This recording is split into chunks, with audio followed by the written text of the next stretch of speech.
Recognized as an award-winning expert, accomplished professional, and former entrepreneur in the public relations and corporate engagement industries, Denita Lacking-Quinn now continues her service to small business initiatives as the Senior Outreach Specialist for the City of Dallas Small Business Center. She also leads the marketing and awareness work group for the B.U.I.L.D Ecosystem Network, serving the Dallas County small business community. Denita is the recipient of several awards, including the U.S. Small Business Administration Women Small Business Champion of the Year, Dallas Business Journal 40 Under 40 Award, NAACP Women's Entrepreneurship Award for her outstanding commitment to bettering community relationships and access to nonprofit small business resources. She is an avid student, completing courses from Harvard, MIT, Tuck Executive Education at Dartmouth, and earned a Bachelor of Science in Business Management. She is also a Google and Bing certified professional with 7 federal government contract regulation certifications from the National Contract Management Association and Institute for Supply Management. And we're honored to have her here with us today to share her principles for success. All right. Denita Lacking-Quinn, welcome to the show. Thank you for having me. Absolutely. We're excited to have you on. Pull that mic up just a little bit for me, if you will. And I think we've got the audio up for you. Thank you so much for being here. Thank you so much for having me. You know, I'm a big fan. Oh, no, wait a minute. I'm a bigger fan of yours. I mean, you heard that bio we just read. I mean, man, it's a humbling thing when you hear your bio being read, right? It is. It's kind of frightening, too.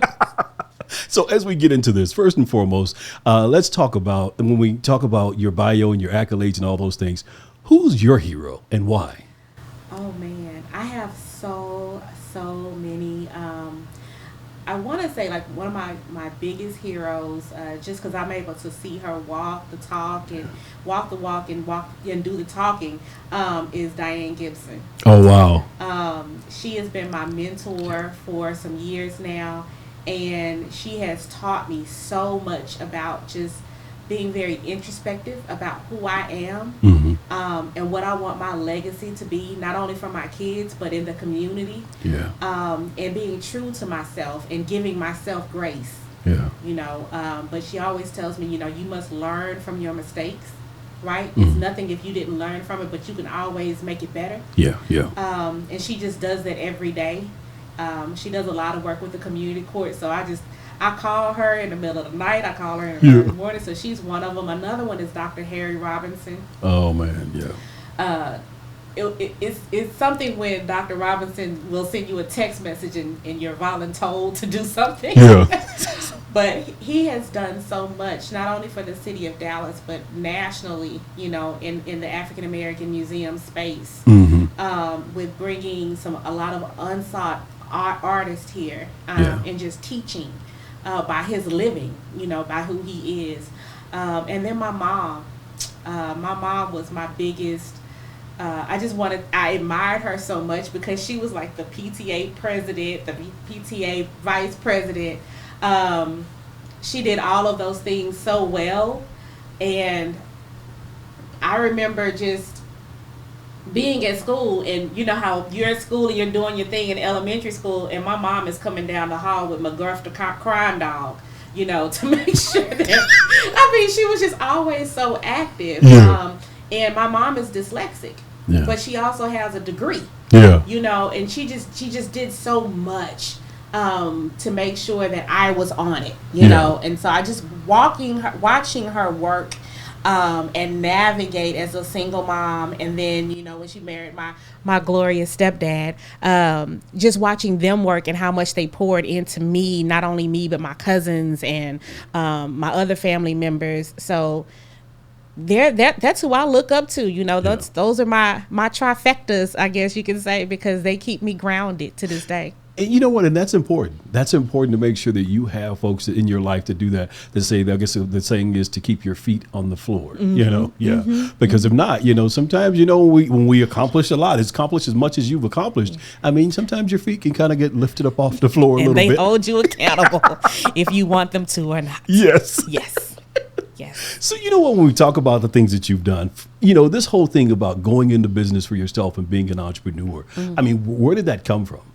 So my mom was an entrepreneur. She owned Denita's Dolls, which is a daycare. There was a home daycare when I was in elementary school. Okay. So she was the first person to for me to see, as an entrepreneur. And I had to do tutoring when I came home from school.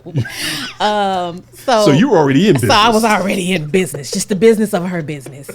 And then my stepdad, he was a handyman, and he had his own business, and he would clean pools, lawn service, landscaping, epoxy flooring, fixing cars, all of that. And my mom helped manage his business as well with, accounting and making sure that, bills were paid and all of those things. So that was my first instance with seeing them do it. Yeah. And then my biological father, because I had a great stepdad and my biological father, they both would tag team on me.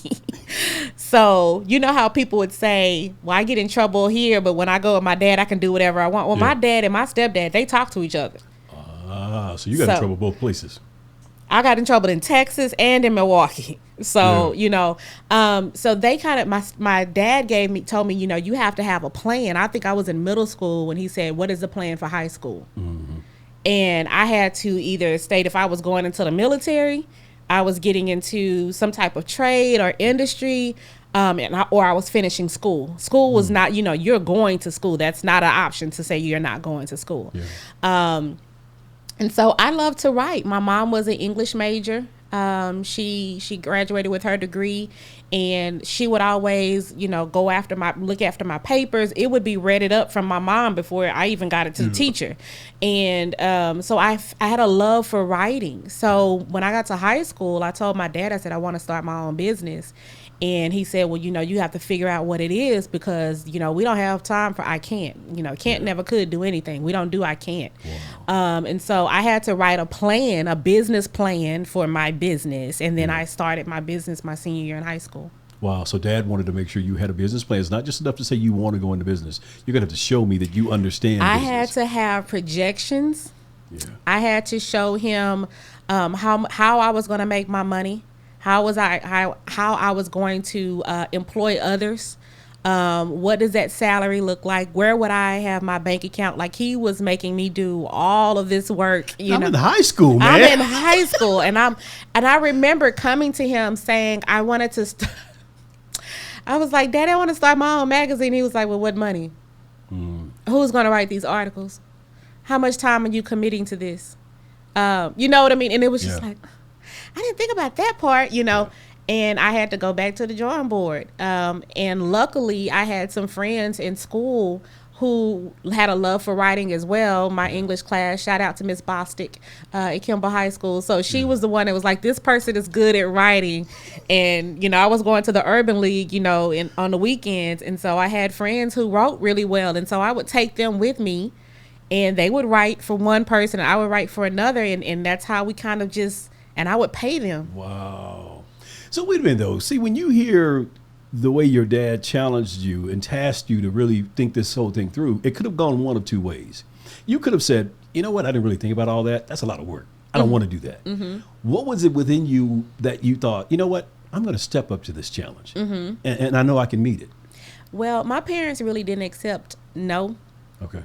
Or I don't know. Mm-hmm. If I said I didn't know, then you needed to go figure it out. You need to go find out. So they always challenged me in that nature. And it would come, during a little bit of everything. If my mom said, I need you to cook this. Well, did you read the instructions? If I told her I didn't know how to do it, well, did you read the instructions? Okay, well, take your time and read it again. Because you're going to do it. Yeah. You're going to finish the task. Yeah. So go back, reread it, and get it done. And by the time I come, home, it needs to be done.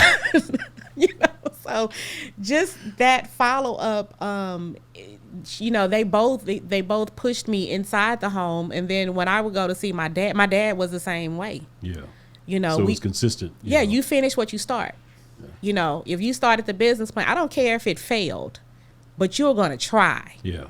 And if it failed, you're going to figure out why it failed, and you're still going to finish the deed. So it was never okay to just say, I'm done with it, I'm walking away from it, Now, he also didn't, they didn't mind me procrastinating a little bit, but as long as it got done. Yeah.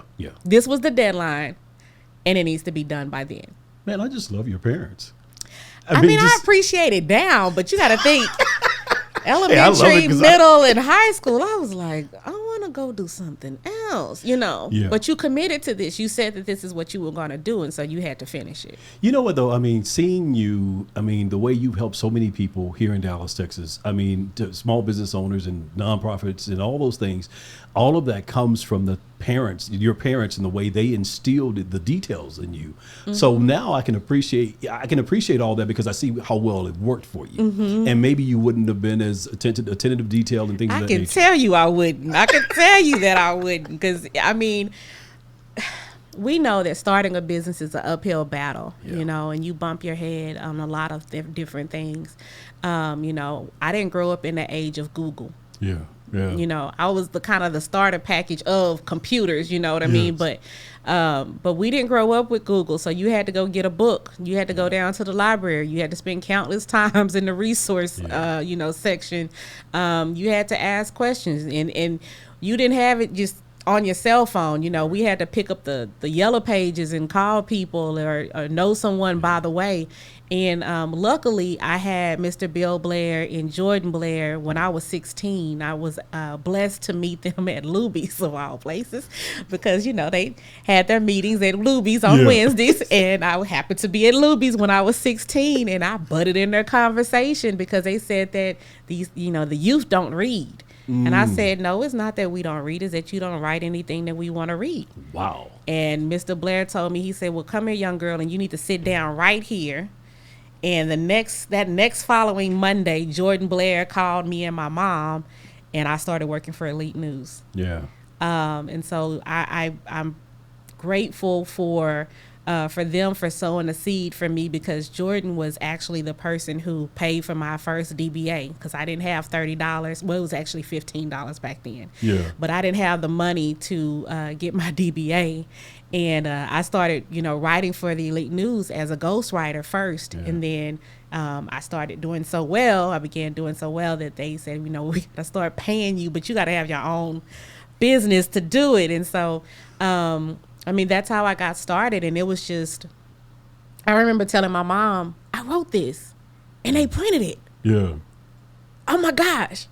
And the first time I ghost wrote something, my mom was like, I don't want to see that. Your name is not on that. I don't want to see that. I don't want to see that. And I was like, what? I worked hard on this. She's like, I don't want to see that. I want to see your name. Yeah. And then I told Mr. Blair and I told Jordan. And then the next thing they put special columnist Denita Quinn. Yeah. Because my last name was too long to put Denita Lacking-Quinn on the end of it. But I was so proud of that paper. Yeah. My mom still has that paper in her hallway.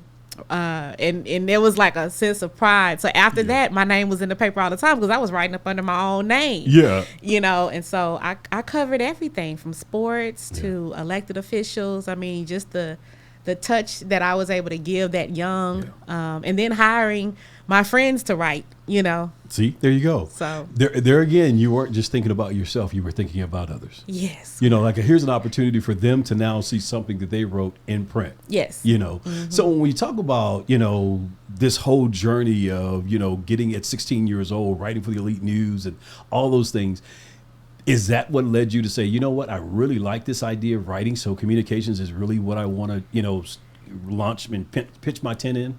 Well, I always loved writing. Like I said, my mom was an English major. And so when I would come home from school in elementary, my mom would have me write about my day. I could get as creative as I wanted. I could write stories about fairies or castles, or I could write about what actually happened that day. And she would still mark it up like it was like she was a teacher after that, But I always loved writing. And my mom would also, at night, we would do the dictionary game, where she would pick a word out of the dictionary and I had to tell her what the description of the word was and then spell it. And I had to use that word for the week. Wow. So we would do that on Sunday nights. So that was her thing. And so that was what she was passionate about. And so that's what I became passionate about. I was in the oratorical contest, spelling bee, all of that at Lisbon Elementary. By your choosing or your parents? No, definitely not by my choosing. Voluntold. That was voluntold. But I loved it. I end up loving it not only because I was learning something new, but I was able to challenge my mom and challenge my dad, because I knew the word. I knew a word they didn't know, because I knew they weren't going to remember it. Yeah. So I would challenge them on certain words. And so that's where my love of writing came from. And it just kind of flows for me. And I don't know why, but it just does. And I love to read. I love to read. Half price books, getting all my money in Barnes and Nobles. But that's just because coming from a love of words and the descriptions that come out of it, and being able to paint the picture in my head. Okay. I like it. I like it. And you may have just answered what my next question was going to be. What are some of your success habits? And it sounds like reading is definitely one of them. Avid reader. I really just like to get to know people, and their stories, their backgrounds, because I think that tells you a lot about them, especially when they're starting a business and they tell you what they're passionate about, and it kind of correlates to, and then you find the little spaces in between of, okay, these are the things we need to work on. You know what I mean? And then I'm a big planner. My kids will tell you that I have my calendar on my phone. I have a physical calendar, and then I have a board calendar at home. I'm always writing. Yeah. So what's with the calendars? What's this? I don't want to say fascination with calendars, but why so many calendars? Well, I like to maximize my day. Okay. So like today, I had 4 events today. But I like to keep a calendar. I have it on multiple things. So I just kind of like to maximize my day. And then my son actually has his calendar, where I can make sure that his day is planned out too. But also that we have time for each other. Just it also, that's a part of me, is making sure that I have time for my kids, and that they're a part of that, and they know what I'm doing. Yes. And I'm getting their permission. I have them engaged in what I'm doing. Wow. That's just the big. Because my mom and my dad always did that for me. Okay. There was probably not a meeting that I could not go to that my mom had or my dad had. Yeah. But they would always slide me somewhere in there. And so I felt like I was a part of it. Like, she's having this meeting because I approved this meeting. Yes. And so and so that was the sense of ownership that I had. But that is what, that's what I do with my kids, because I want them to know that I'm doing this for you. Yeah. You know what I mean? And then I want them to see, this is how we create a pattern of excellence between us, and then we kind of like debrief our day, like on Fridays and Saturdays. We just kind of like talk through, how was this? What we need to fix with this, and are you okay that mommy did this? And my son, my 13-year-old, is very blunt. No, I don't like that. We're not doing that again. We don't want to eat here again, so stuff like that. I love that though, man. You know what? You have just dropped so many gems. I mean, to the parents, I hope you're really picking up on a lot of this. I mean, again, from the things that your parents instilled into you to now the things that you're doing with your children. I mean, when you talk about being intentional, about spending time with your children, making sure you put it on your calendar, things of that nature. I mean, I really love that. I love the part where you talked about giving your 13-year-old, allowing them to share their voice, because so many times I think folks that look like us, we actually tend to stifle our children's voice. Get over there, sit down, shut up, don't say nothing unless I ask you something or whatever. And so many other children, they get the opportunity to share their opinions about what they like, don't like at an early age. So they become accustomed to speaking up in meetings. Even sometimes today, you'll see it in adults. As Black folk, we don't speak up as much in meetings because we feel like, again, no one wants to hear us. We're told to shut up. Yeah. So, man, that's so important. I really like hearing the fact I want to hear what they have to, because they have a different perspective. Now, that's one thing I am, not just one thing, but my mom and my dad, they were very open to how I felt about things. Even when I met Mr. Blair, they were literally having a meeting with all these pastors. I remember Laura Miller was there, Chief Kunkel was there, and my mom and I were sitting at a whole other table. Yeah. And I'm just hearing them talk, and I was like, Mom, that's not right. Like, that's, and she was like, well, tell them how you feel. And, and all of this other thing, these other things spawned out of it. Yeah. But I want my kids to have a voice. Like, if they don't like something, or they don't feel comfortable with certain things or certain people, I want to know, and I want to know why, right? When they see things, I love that they can't wait to tell me or share it, My daughter is the one who keeps me up in the middle of the night because she's sending me TikToks, Yeah. things that she found. Take a look at this. Yeah, the things that she finds funny. But that also tells me what she finds funny. That's true. And so I love that we have that balance. And my 4-year-old, he's all about dinosaurs and monster trucks. Yeah. So, that's what you're going to get. There you go. But I do tell them, even tell my 4-year-old, mommy's about to go do this, or we're about to go here. Do you want to go? And sometimes, even when I leave to go to the store, I ask him, do you want to go with mommy? And he'll say, no, I want to stay and play.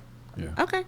But I don't make him choice. I give him a choice. Now, he doesn't get a choice on everything, but but I want to make sure that we're in sync, we're in line. I understand what's going on. Yeah. You know what? And I guess, talking about being in sync and just making sure you're in alignment. I mean, you carry that same philosophy, looks like even in business, because the type of folks that you've assisted and the type of organizations that you've done communications for. I mean, from DART, the Dallas Area Rapid Transit Center, that's the largest area rapid transit center that we have here within Dallas Fort Worth, to you folks that are listening from around the world. And then Dallas ISD, one of the, I guess it may be the 5th or 14th largest district or some of that nature, but one of the largest school districts. I mean, you've done communications for those guys. So talk about, how was it, first of all, that you went after those particular clients, landed those particular clients, and what it's been like for you to even help other people do the same thing in business? Well, one thing that I learned was I did not want to take on a client that I did not feel like I could support. You know what I mean? It wasn't about chasing a paycheck or chasing a contract. It was, okay, do I support their mission, their vision, and how do I feel like we can take it to the next level? But then also, you have to do the research too. If this is something that you want to do, or who you're going to be working with, what's the temperament, is it going to have you going haywire? Because if you're going to make me go crazy, I can't do it. But I was able to just come in, and first I always look at where they are, and then look at what their goals are, and see and make sure it's in my bandwidth to achieve them. Yeah. But if it was something that I couldn't do, I had no problem with calling someone else and say, hey, there's an opportunity out there for you. Yeah. I love being a publicist's publicist. You know what I mean? Because I will call you in a minute. Hey, I have something that's good for you. I can't do it, but I think that it would be good for you. And I'll connect you to how you get this done, know? And so I loved working with DART on a lot of scales. We did the DART Rail DO. We did the EAC, the Employee Activity Committee. We had a lot of great holiday balls and planning those things. Those were great fun.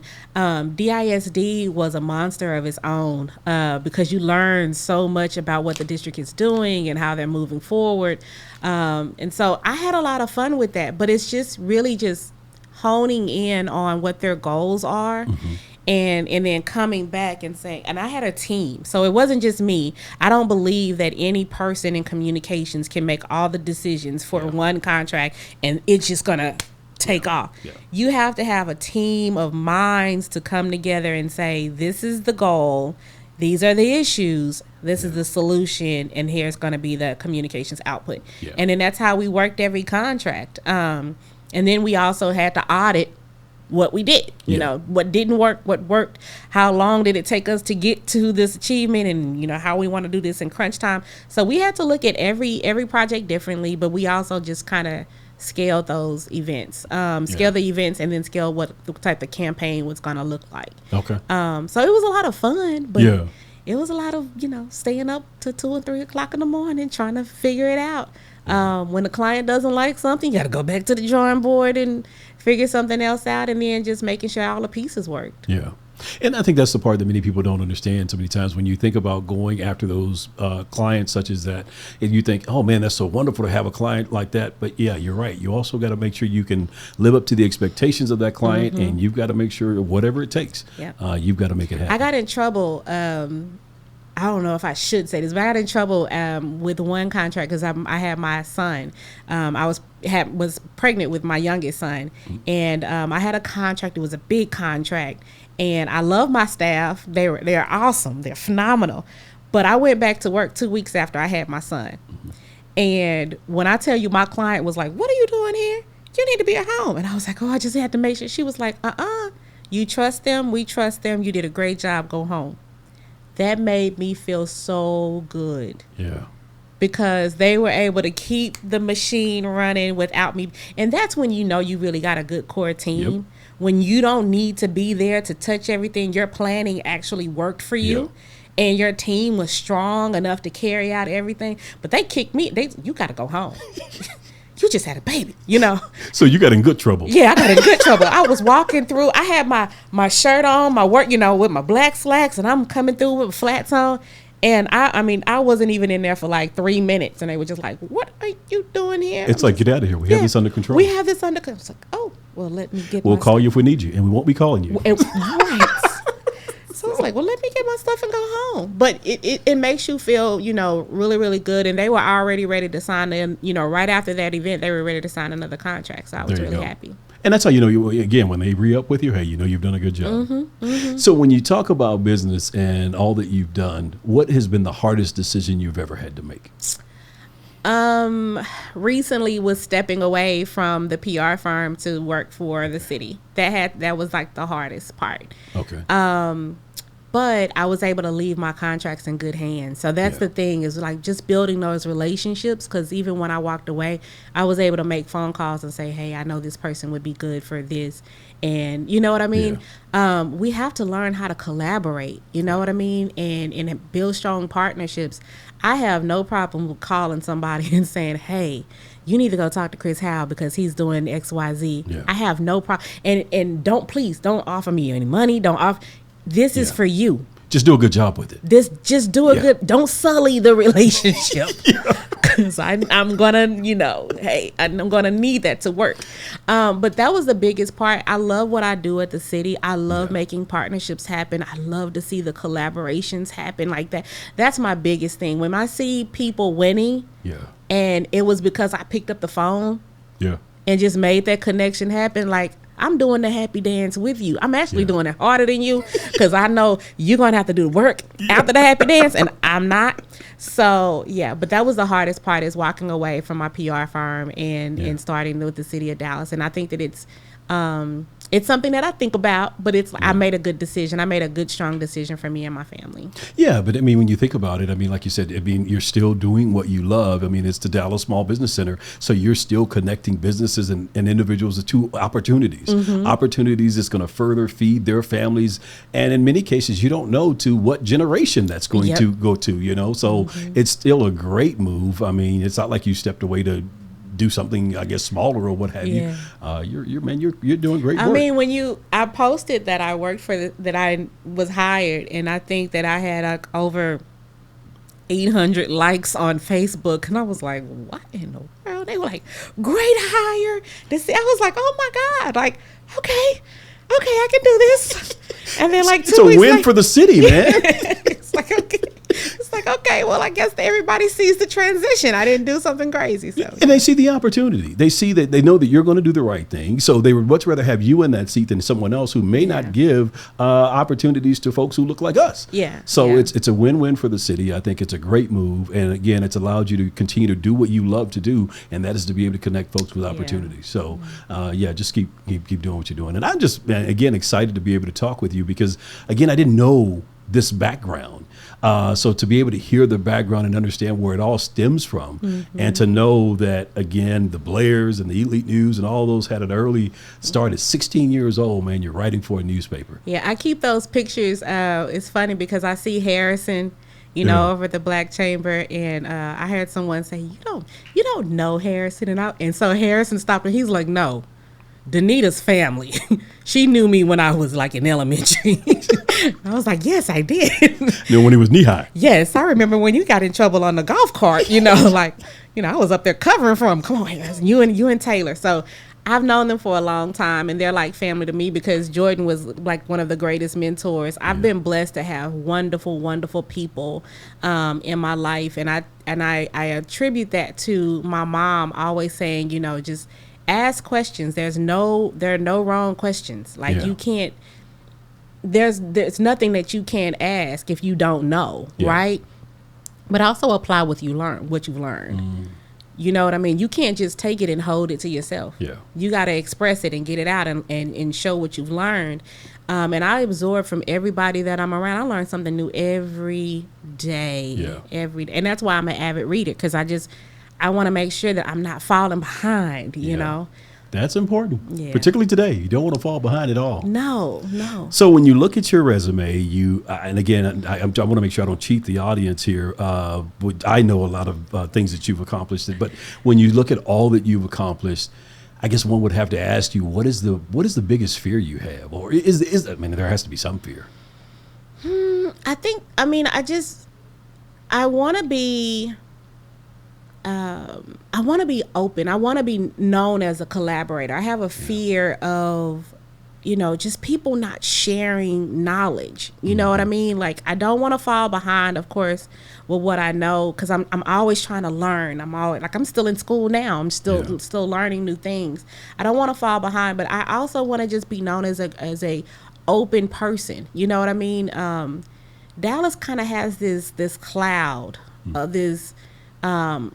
Afraid of succession planning, afraid of giving up knowledge. I don't know what it is. Like, you're afraid somebody's going to come in and take your place. I don't have that. Yeah. You know what I mean? So I'm really afraid of what, I guess, the pretentiousness of the industry kind of, a little bit, because everybody wants to look like certain things, and it's not about the work.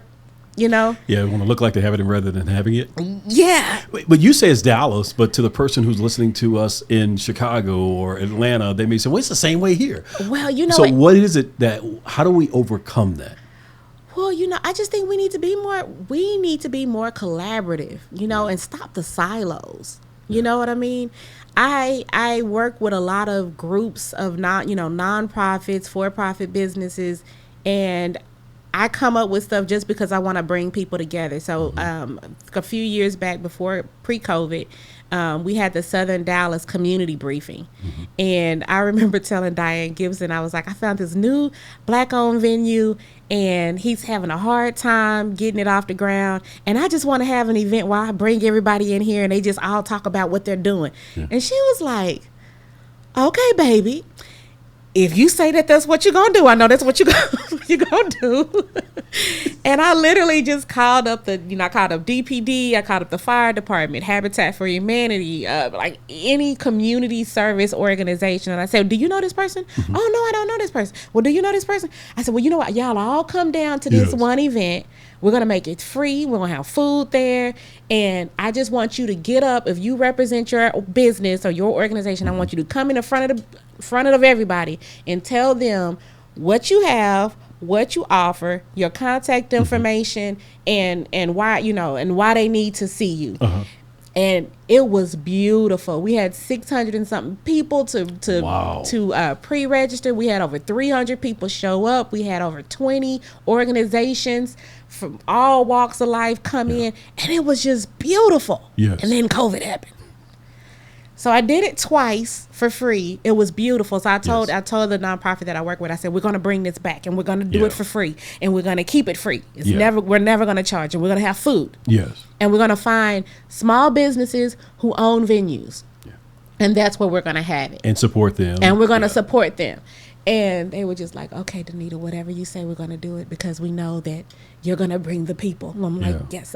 So that's what I'm about. I'm really about just collaborating. There are no wrong answers. Like, if there's money out here for everybody. You don't have to salt anybody's name. You don't have to put dirt on anybody.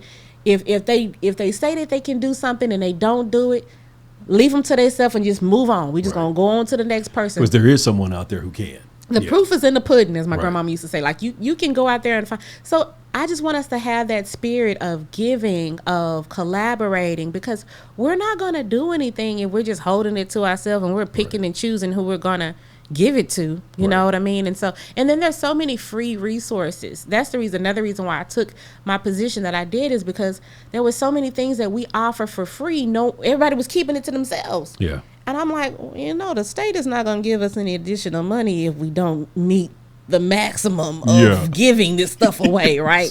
I don't take it home with me. I give it all away, right? And so why are we not just giving this out? Why are we, so that's why I said my fear is not being able to find enough. When I can't find a resource for somebody, I'm dogmatic about it. I stay up late at night trying to, okay, I got to fix this. I got to find a grant, or I have to figure out who I can match with this person. Let me find them a grant writer, or let me find them a bank. And if this bank doesn't work, then I need to find another product at another bank. Mm-hmm. And maybe the bank is right outside of Texas. Maybe it's in Louisiana, but we can bring them here. You know what I mean? So I'm just going through that motion. So I always want to be present, but I always want to be thinking ahead. Mm-hmm. And if I'm not there, I hate it. So talk about that process. I mean, because when we talk about, now again, I know we got people listening from around the world, but when we talk about the Small Business Center in Dallas and what you guys do there, talk about how that could apply, and maybe other cities already have this, and maybe it's something that people don't know.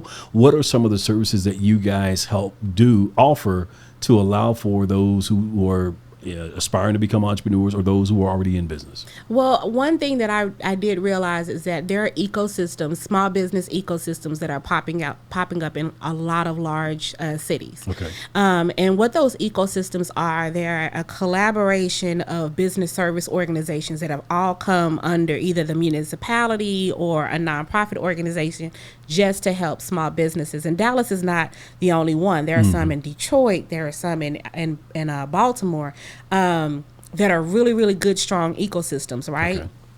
And so really, everything is Googleable. That's why I said, we didn't have that back in the day. Yeah. You had to just know somebody that knew somebody. But everything is Googleable. So you can look up a small business ecosystem, or you can, I know the SBA partners with most of them, because the SBA is very, it's national, so it's very broad.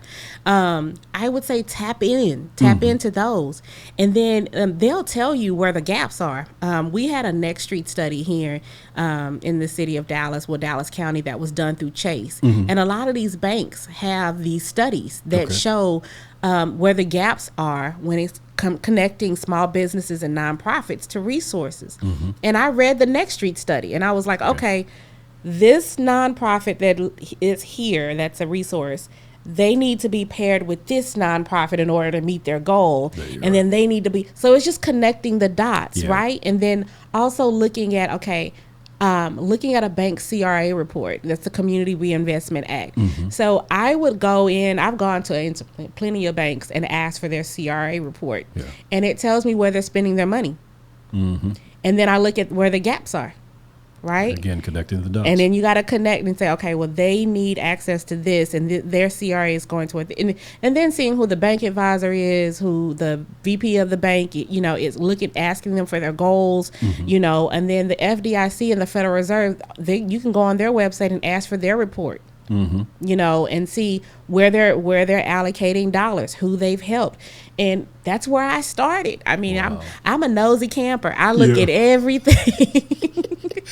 And that's why I said I'm like forever researching and looking at data. But that's because I want to make sure that we are putting the money back into underserved communities and actually identifying organizations who actually do the work.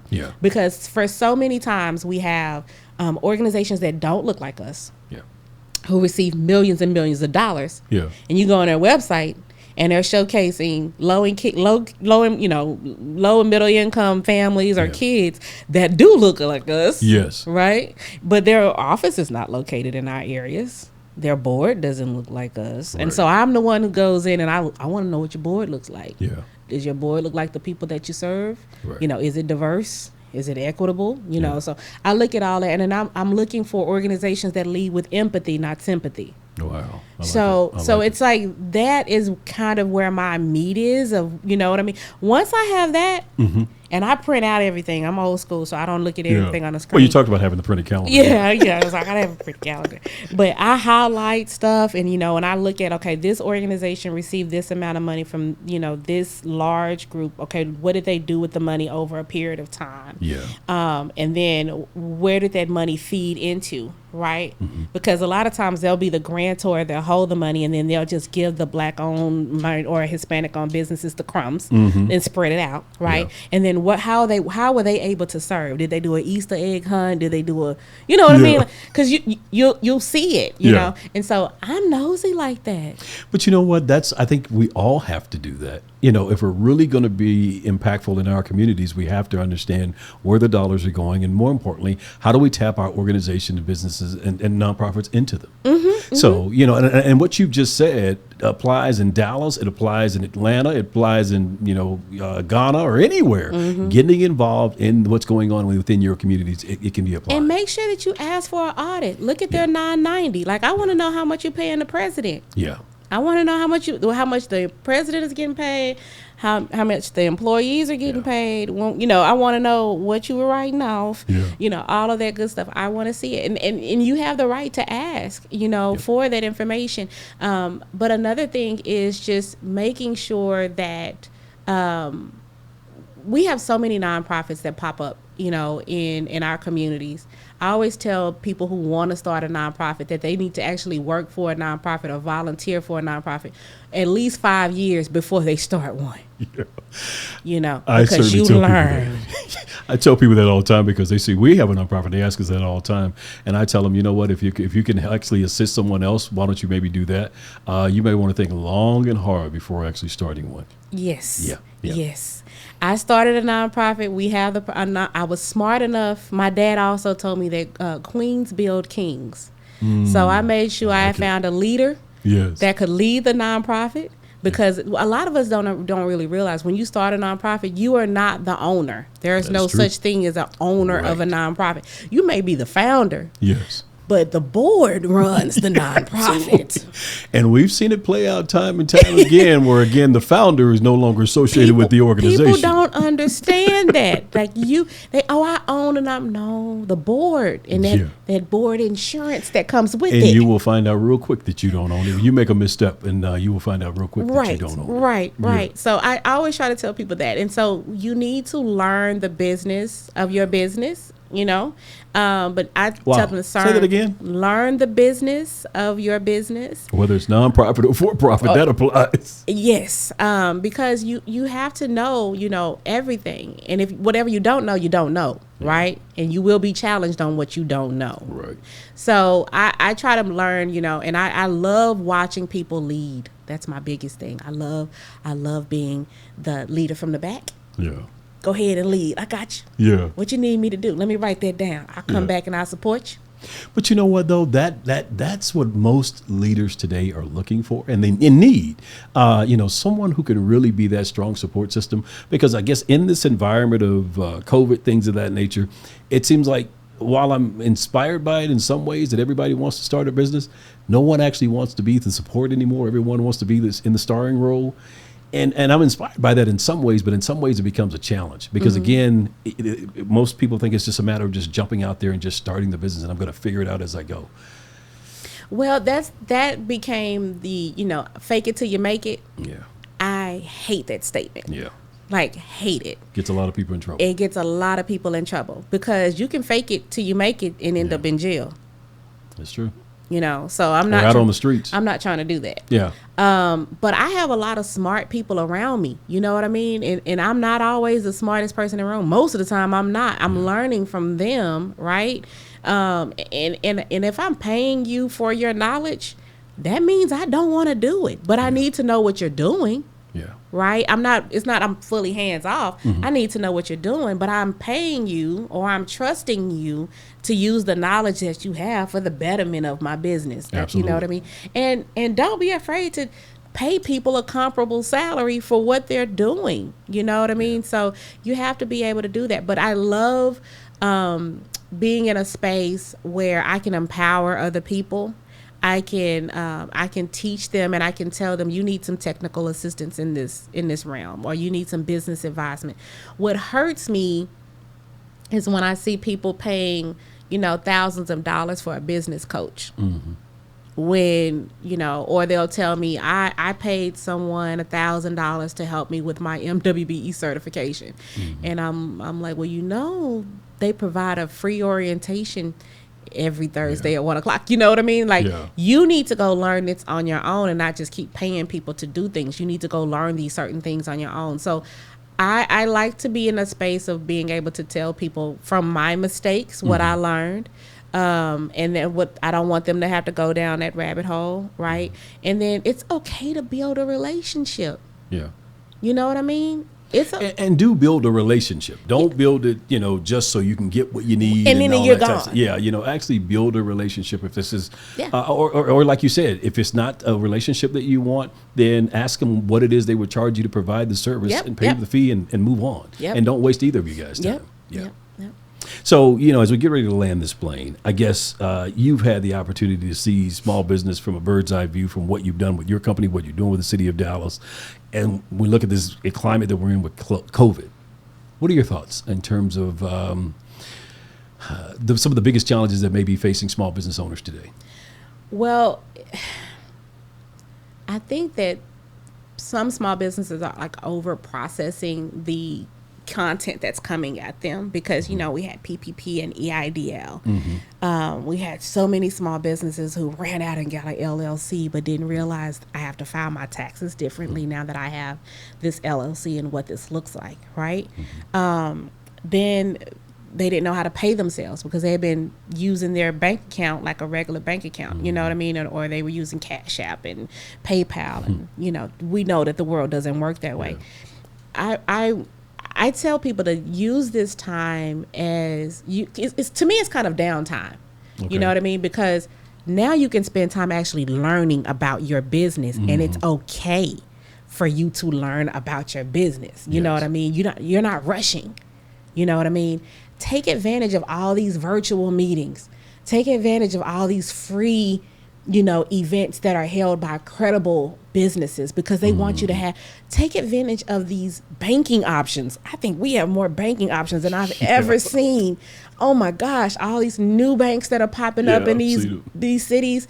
I just gave a friend of mine a list of new banks. They were like, what is Happy State Bank? I've never heard of that. What is PNC Bank? What is Truist Bank?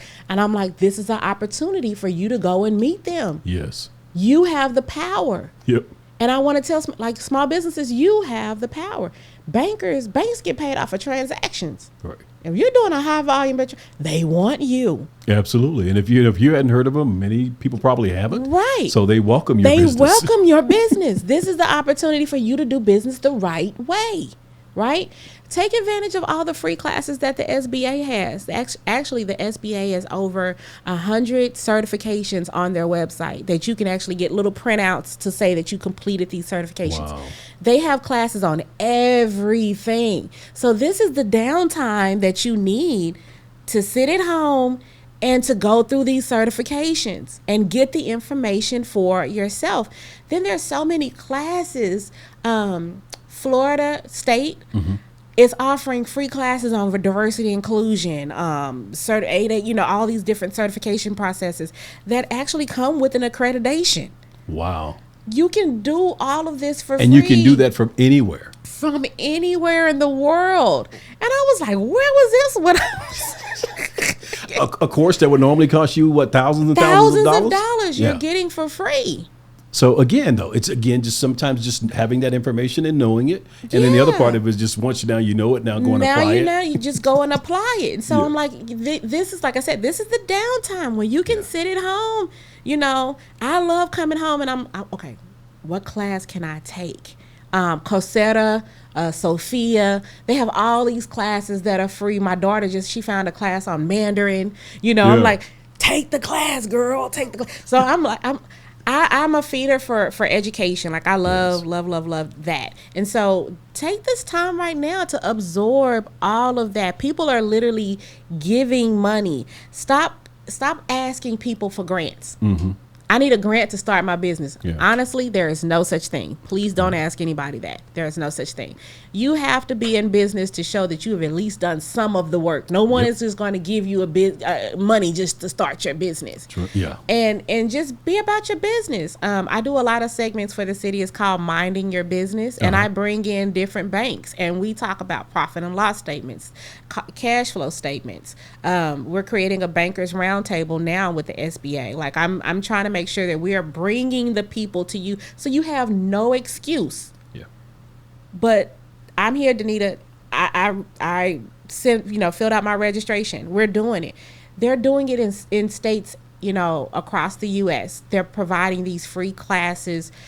All the municipalities are streamlining everything. This is the first time I've ever seen this ever. So you're saying this is the best time, yes, and the longest of time for anyone who wanted to be in business. This is the best time. And you got a good excuse, COVID. Yeah. Use COVID as your excuse. Don't use COVID not to go into the business or do the right thing, but use it to say, I'm going to do the right thing. I'm going to do the right thing. What is that phrase you used a moment ago? I'm going to know my business, about my business. What was it? Yes. No. Give it to me the right way. Learning the business of your business. Learn the business of your business. I want to make sure I said it right. Yes, you have to do that. And so that's the thing. Like, this is the time to do that. This is the time to collaborate. This is the time to do your homework. You know what I mean? Make yourself, I have notepads, like I said, I write things down. So I have notepads everywhere. I screenshot things when I find it. And don't be afraid to share what you learned with other people. Just make sure that it's factual. Mm-hmm. Fact check everything. Yeah. If you see it on YouTube, fact check it, because YouTube does not fact check everything. But same thing about Facebook and all the rest of it. Yeah, so fact check everything. But people, we take little bitty sound bites and we just share it without reading. We share content on social media and other platforms without opening it, before we share it. So read everything. Don't just trust it. Try it. And so I look at everything. There's an ecosystem in Baltimore that's doing really, really well. We have an ecosystem here in Dallas. So I had to do my research of other ecosystems. There's one in Detroit that's doing really well because we're trying to get people to not gentrify but revitalize their community. And so we're looking through all of that. So I tell people, do the research. It's out there. Yeah. The studies are being done and being paid for. They're out there. Just take the time to read it. Yeah, take the time to read it. And then I guess, like I said, once you get the information, I guess there's this saying that I guess information doesn't become knowledge until it's applied, something of that nature. So again, once you get it, then actually do something with it. And part of that is helping other people by sharing it with other people. Wow. I think I've asked you, what was the biggest mistake you've ever made? What is the best decision you've ever made?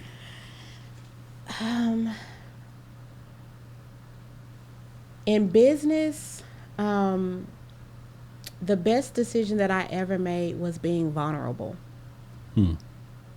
As a business owner, I think that's one of the hardest parts.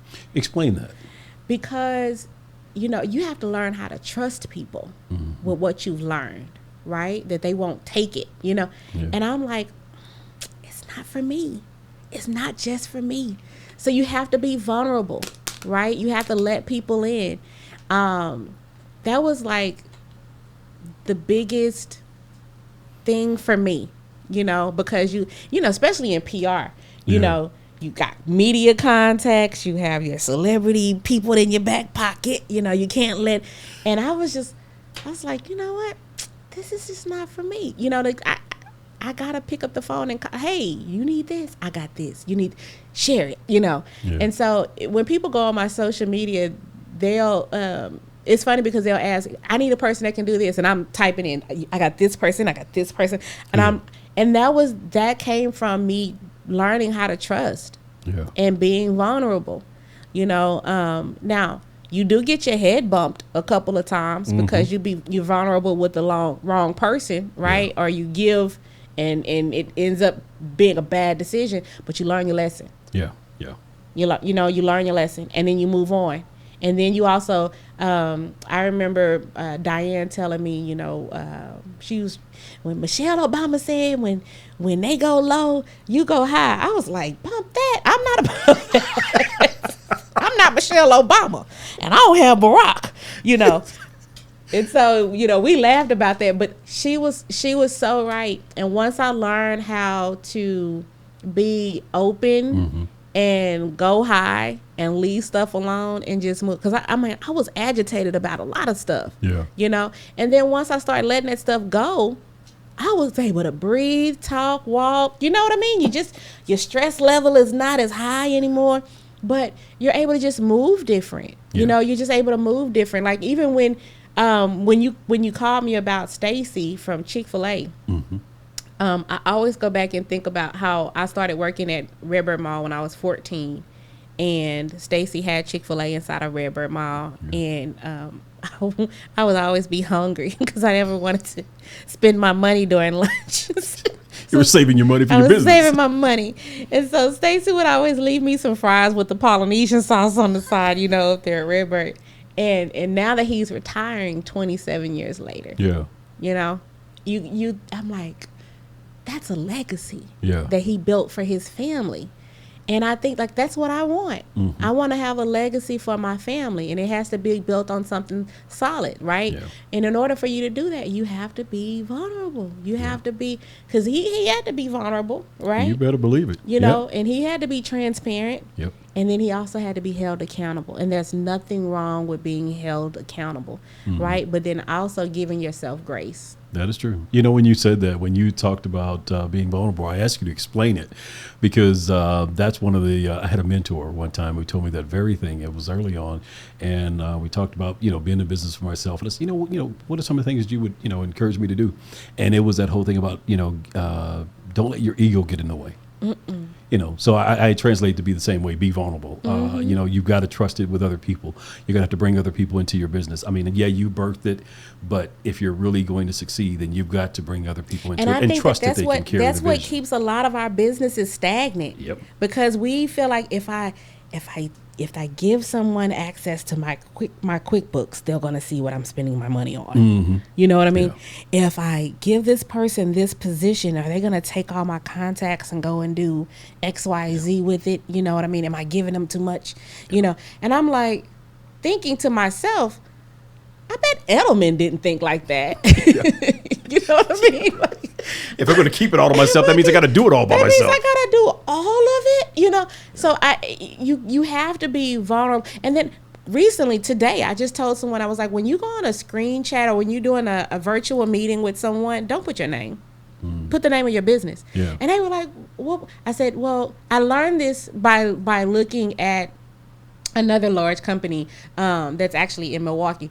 But people did not align with the person. They aligned with the business. And he had done this for so long that when he was really able to sell his business, he got top dollar because the name was so big. Yeah, yeah. And I was like, I don't want to be just Denita LQ. I don't want to be, I want them to see my business thrive. And I took me out of the equation. Yeah. So that's why you never saw pictures of, you saw the name of my business, but you never saw me on a flyer. You never saw me on my business cards. You never saw me on Facebook. It was always about my employees and the business. Yeah. And that's why when I was able to walk away from my business, I had 5 people ready to buy my business. Yeah. But I said, no, I might need this later on. Let me just sell off give my contracts to people that I trust. So when if I want to regroup later on, I'm leaving with a good name. So that we have to stop thinking small in this bubble that it's about us when we start a business. I own a business. You don't see the dude that owns Chick-fil-A out here doing that. You don't see McDonald's. You don't see that. I don't know who owns Target. I know they get all my money, but I don't own Target. I don't know who owns it. You know what I mean? And so we have to think that way. Yeah. Think more globally. Yes, we do. Like this conversation we're having now. I mean, it's global. Yes. You know? Yes. I think most of our listeners are in West Africa. I've never been to West Africa. That's beautiful. You know, so I want to go to Africa a couple of times. I might never come back if I go, though. That's the thing. Africa is one of the most beautiful countries. Like, it's just... So I did a study at the city because they always tell me, Denise, you always doing weird stuff. Uh-huh. So I really believe in meeting people where they are. And so I asked them, what are the top 5 languages that are spoken in the city of Dallas? Mm-hmm. And so I'm going down the list and I'm seeing, of course, English, Spanish, and then I saw Vietnamese, but then I saw Amharic. And Amharic is a African language. It's an Ethiopian, mostly spoken in Ethiopia. Mm-hmm. And I was like, oh, Amharic. Like to say that I know how to speak. So, of course, I started Googling. Okay, now I want to learn Amharic. You know, I want to learn Cameroon. I want to learn Mandarin. So, now I'm going down the rabbit hole. But so, did you find a place that you could learn? I did. Okay. I did. I found 2 places. And so... I actually, and I believe in eating authentic food. So we went and started eat some domas and went out to an Ethiopian restaurant. And so I like to fully envelop myself in culture. So you figured you start with the food and then you learn the language. Yes. Well, you want so you know what to order. Well, I'm gonna tell you, I'm learning about different cultures, and so I was told that you need to respect the culture, right? Absolutely. And so that's the reason why I said, okay, I'm gonna go to an Ethiopian restaurant, and then I started asking the waitress questions, and she was just like, your kids are actually eating, I was like, yeah, because we eat everything, know? And so we've gone back a couple of times. Okay, so obviously you liked it. I loved it. Yeah. But just to hear about their culture and hear about what they are doing to make sure that they broaden their, you know what I mean, like, just keep everything culturally appropriate. Like, I love it, you know. But I'm thinking that we all need to do that. We need to envelop ourselves in other cultures, because you learn a lot about business. You learn a lot about life. You learn about, you know what I mean? So I support that. Like I said, I always be an avid learner, but that's one of my little key things that I love to do. And I think particularly if we're going to be in business, and if we're thinking about doing business globally, again, you have to understand the cultures that you plan to do business with and know how to respect those cultures. No, so absolutely, I wholeheartedly agree. Yes. As we get ready to land, what is that one business principle or success principle that you think could be universally applied to any business? Give yourself grace. Give yourself grace to fail. Give yourself grace to succeed. Give yourself grace to be free and to say what you don't know. But give yourself grace. Take care of yourself, because there's only one you. I have seen some small businesses, some small business owners who didn't do that, and they end up, passing away early. They didn't take care of themselves. They couldn't get past that one failure, and it stagnated their whole business. And just give yourself, allow yourself to stay in your lane. Learn everything that you can, but give yourself grace. It's okay. Yeah. It's okay to give yourself grace. I do that all the time. I swallow a deep pill. Yeah. When I don't know. Oh, okay. Note taken. Yeah. You know what I mean? It's okay. And it's okay to fail. How long did it take you to get to that point? Ooh. It took me probably about 5 or 6 years in. I always tell people, I really don't take advice for anybody who hasn't been in business for like 10 years. And that's because you had to ride that wave, of small business ownership. And if you haven't failed in your business, if everything has been just beautiful, we have nothing to talk about. We have nothing. Because you haven't really experienced it yet. We have nothing. When you had to take, you haven't allowed yourself to become vulnerable yet. No. Because when you have to realize I got to pay them before I pay myself, and then I still got bills and kids to get, we can't have that, because we're not here. We're not seeing eye to eye. We're not seeing eye to eye. So, you have to make sure that you keep, you got to keep your wits above yourself, but it's okay to fail. It's okay. And we have to be able to get past. I just had an event called Pivot to Possibilities, because people use the pivot. So, I pivoted. Okay. Well, what happened? That made you pivot? Oh, well, we don't want to. No. That's the part I want to talk about, because I want to know how you went from here to here, and then here, and then you came back. I want to talk about that journey, that story. And what did you learn about yourself in the process? What can you teach others? Yes, because that's where the learning happens. Like, that's what, you know what I mean? Like, that's the key. That's that sweet spot. That's the stuff that people need to hold it together. And that's what you're going to need to hold it together later on. They don't need the successes all the time. Right. They need to know what happened in your family. Because I remember having a great contract, doing really well, was bouncing, doing it. And then one of my main key people that I had working on that contract got sick.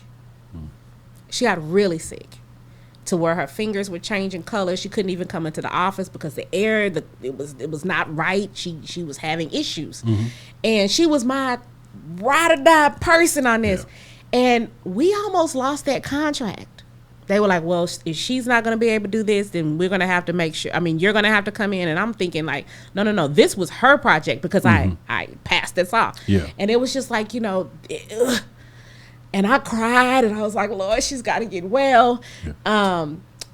that was one of those moments, you get scared, and so then I had to come in, I had to figure it out. I had to make sure my staff still was on time. I was like, okay, well, how many credit cards do I have? If I'm lagging on this, can I still pay? All of those things happen. Yep. And so I had to tell someone, it happens, but it's how you get out of it. Now, that's what I learned. You need to go have a relationship with a bank before something like that happens. Yep. You need to have a backup person on staff. That's what, taught me, okay, y'all gonna go in twos. So she's gonna know what you know, so that way we can't have no more falters like this anymore. It was a learning experience. It was a very big learning experience. But that's what trust, grace, all of that came into play. Yeah. You know what I mean? That vulnerability of, okay, I didn't think you was ready, but now you're gonna have to be ready. The coach gonna have to put you in. Yeah. And so all of those things happen, but you gotta learn how to get there. You gotta be able to get to that space. But I think that we have to learn how to give ourselves grace and be able to take back and adjust that and, be vulnerable and to move forward. But we have to be able to do that. And everything you just talked about comes from the years of experience. Again, it's not something you're going to learn in the first year, not something you're likely going to learn in the first 3 years. But over that 10-year period or 15-year period, you will experience some of all of it. But again, it's those things that you really take time to assess and be able to pull out of those situations and keep you going forward. And I commend you because I've been watching you do all of those things. I remember when you birthed your nonprofit. I remember being at Redbird Mall and you was setting up the table and you was like, okay, I got to do this. I got to do like 3 people showed up. We brought in Shirley, Ralph, and all these people. You had it going on. And I was like, oh, he's ready. But you were ready. Yeah. You were ready. You didn't let it get you down. You never said anything negative. And then the second time I saw you, that you had to pop up. You still brought your A game. Yeah. And see, so many times people will take that first thing and then they'll go, well, next time I'm not bringing all this stuff. I'm only going to just do the table covering and then just put the stuff out on the table. And then we're going to put 2 chairs up here and I'm going to go. You brought your A game every time. Thank you. And you were consistent and all it did was grow. And anything that ever happened in the background that didn't come through or people, we never knew it. Yeah. We never knew it. I know that Chris is going to show up and I know he's going to give it 110%. And that's it. That's all. Okay, now you're making me turn red. I'm just saying, but you can't tell at all. But that's what it is. Yeah. I remember when you birthed that. I remember getting your first email when you said, we're going to do this. And I was like, did you see that email? Like he had the bullet points and everything all lined up. But you had it going on. We never saw anything that didn't work. Yeah. And so I just want to commend you for that because that's what being a leader. So most leaders learn how to lead from the back, but you've learned how to lead from the back and the front, and you've done it really, really well. Thank you. And you also see true leadership by your team. Yeah. And your team has always been consistent too. So I want to thank you for that because that is why I do what I do, because I see people like you and I'm like, he can do this. Now you're somebody I could have mentor somebody else because I know you've rode the wave. Yeah. Well, thank you. You're welcome. Yeah, like you said, it's the team. And the first team member being my wife. Yes. I certainly have to give her credit. I mean, because, my name is out front and many times I'm out front, but she's, like you said, she's leading from the back and helping them help navigate the ship. Yep. It's been, I've just had a great time talking with you. Just, again, hearing your backstory and now knowing why you've had the level of success that you have and seeing how your parents, just instilled in you at a young age and now seeing you doing with your children. It's an amazing thing. Yeah, I did bring my 3 kids here, y'all. So I'm glad. Absolutely. Chris was very friendly too. Yeah. But my kids have been here before. But you know what, though? I wouldn't have expected anything different. Because I already know how you do. Again, you're mom first, and you're going to take care of those kids first, and that's extremely important. And being a dad of 3, I understand that. We had our first at 16, our third by the time we were 18, man. So ours was in tow with us many times. Yeah, where we went, they had to go. Yeah. You gonna find to keep 3 kids. So they had to go. Now yours have grown up so fast, though, man.